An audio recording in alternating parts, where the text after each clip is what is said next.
Have you ever heard a story so wild it sounds like a superhero movie?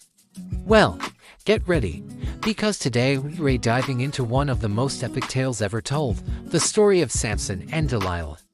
This isn't just an old story, it's a blockbuster filled with superhuman strength, high-stakes secrets, and a love story that goes incredibly wrong.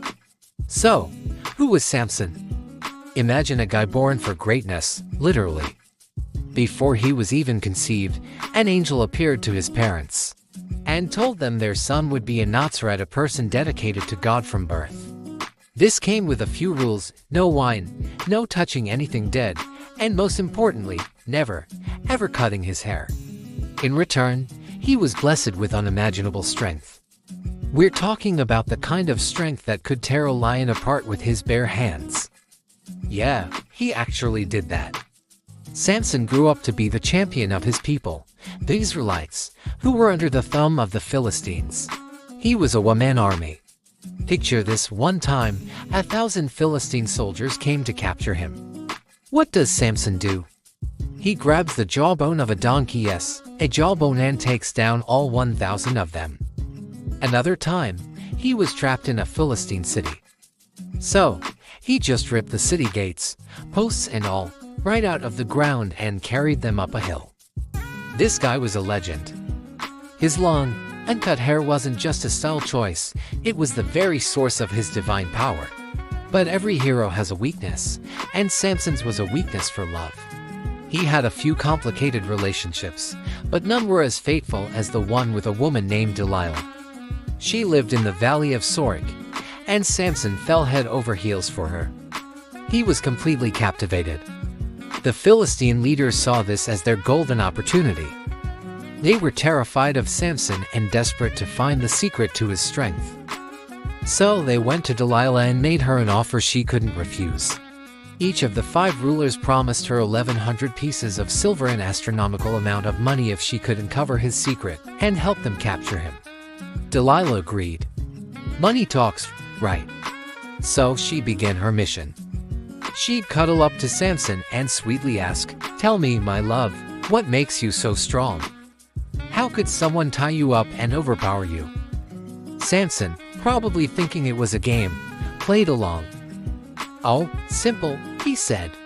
"If you tie me up with 7 fresh bowstrings that haven't been dried, I'll become as weak as any other man." So, while Samson slept, Delilah tied him up with 7 new bowstrings.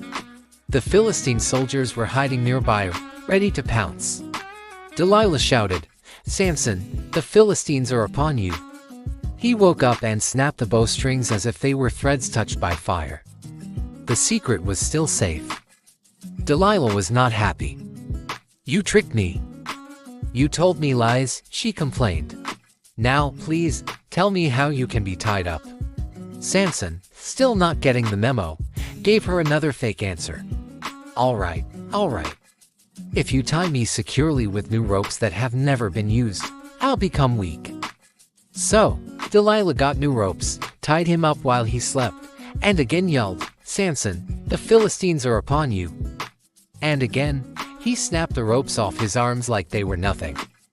Now Delilah was getting seriously frustrated. "You've made a fool of me again," she said, probably with a bit more edge in her voice.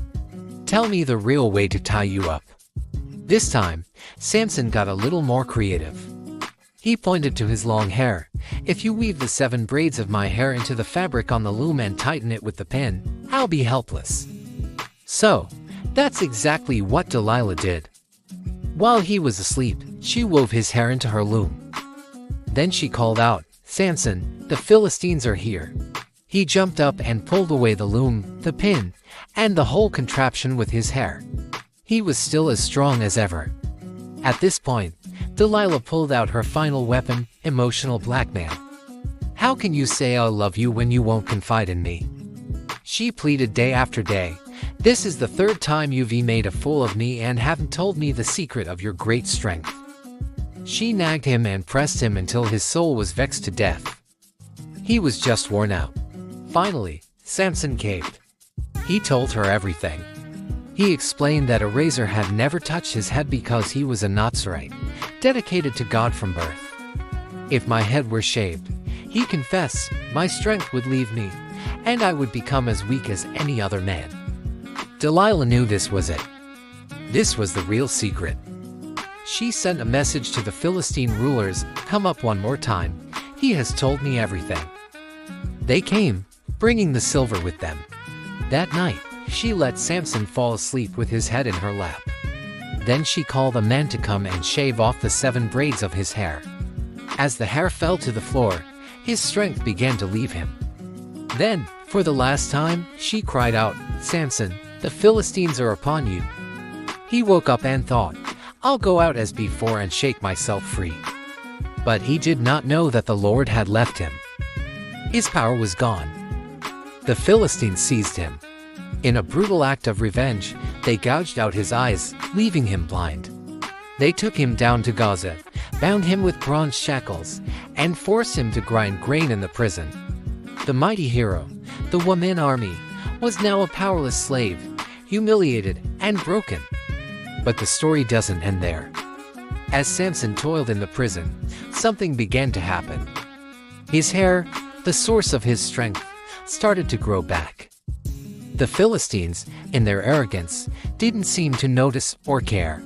Sometime later, the Philistine rulers held a huge festival to celebrate their victory and offer a great sacrifice to their god Dagon. They declared, our God has delivered our enemy into our hands. The celebration was massive. The temple was packed with people, with about 3,000 men and women on the roof, all eager to see the fallen hero. They brought Samson out to entertain the crowd. They mocked him, laughed at him, and paraded him around. After a while, a weary Samson said to the servant holding his hand, let me feel the pillars that support the temple, so I can lean against them. Standing there, blind and broken, Samson prayed one last time. It was not a prayer for escape, but for vengeance. Sovereign Lord, he said, remember me. Please God, strengthen me just one more time, and let me with one blow get revenge on the Philistines for my 2 eyes. Then Samson reached out his hands and found the 2 central pillars that supported the entire temple.